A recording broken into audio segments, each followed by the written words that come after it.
Méditation de la communauté des disciples du Christ vivant en ce samedi 27 mai de la 7e semaine de Pâques, année liturgique A. Évangile de Jésus-Christ selon saint Jean, au chapitre 21, les versets 20 à 25.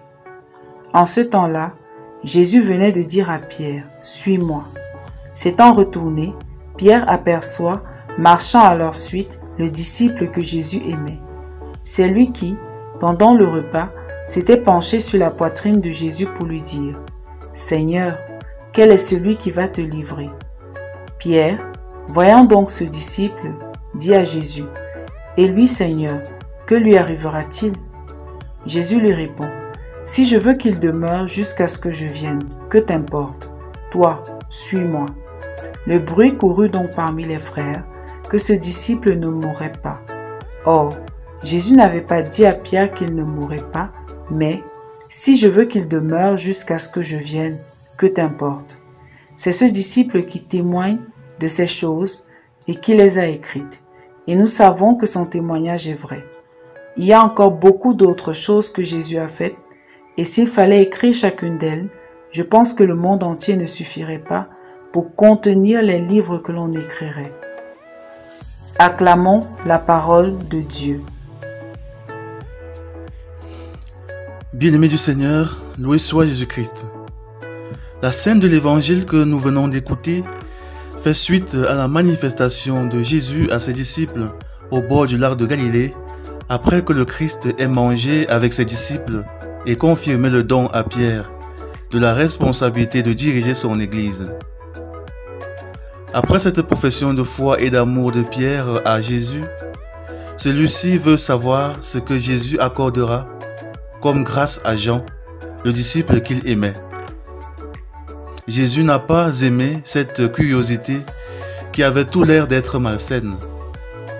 Jésus appelle Pierre à l'ordre et lui indique le nécessaire, le suivre et accomplir avec détermination la mission qu'il venait de lui confier. Nous comprenons, bien-aimés, que Jésus n'aime pas la curiosité malsaine, car à force de fuiner, nous finissons par en faire notre mission principale, abandonnant ainsi celle vraiment nécessaire que Dieu nous a confiée. Aujourd'hui, nous assistons à beaucoup de curiosités malsaines dans l'Église. Par exemple, les fidèles, au lieu d'écouter les sermons de leur pasteur et de se débrouiller à se convertir, fuient dans la vie du pape, de l'évêque, du prêtre, des autres fidèles. Les chrétiens, au lieu de prendre leur part à l'annonce de l'Évangile, s'érigent en commentateurs et jugent des efforts des autres dans la vigne du Seigneur. Jésus nous dit aujourd'hui, arrêtez de fuiner, occupez-vous des grosses affaires que je vous ai confiées pour ma gloire et pour le salut du monde. À quoi sert de savoir ce que je ferai du pape à la fin du monde, de l'évêque à la fin de sa mission, ou encore de ce frère chrétien ou de cette sœur chrétienne qui ne se conduit pas selon l'Évangile? Ce sont mes affaires à moi. Quant à vous, convertissez-vous, croyez à la bonne nouvelle et annoncez-la au monde. Alors, bien-aimés, chacun de nous doit se demander s'il s'occupe réellement de sa mission que le Seigneur lui a confiée par son baptême et sa confirmation, ou s'il est plutôt devenu l'un de ces bavards d'église qui savent beaucoup parler, mais ne font rien pour la croissance de l'Église. Que le Saint-Esprit qui descendra sur nous demain à la Pentecôte puisse nous donner de nous concentrer sur notre mission et d'éviter les vaines distractions du chemin. Prions. Père éternel, donne-nous la grâce de savoir faire silence, d'écouter ton Esprit Saint et de nous concentrer sur ce qu'il nous demande de faire pour ta plus grande gloire. Épargne-nous de trop parler et de fuiner.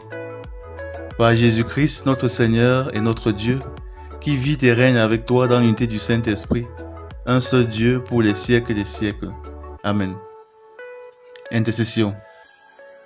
Seigneur Jésus-Christ, donne ton Esprit Saint à tous ceux qui ont quitté leur mission dans l'Église, afin qu'ils aient le désir et la force de la reprendre. Vierge Marie, épouse de l'Esprit Saint, intercède pour nous. Exercice spirituel. Évitez de fouiller dans la vie des membres du clergé. Écoutez attentivement leurs sermons et mettre en pratique ce que le Seigneur nous communique à travers eux. Loué soit Jésus-Christ.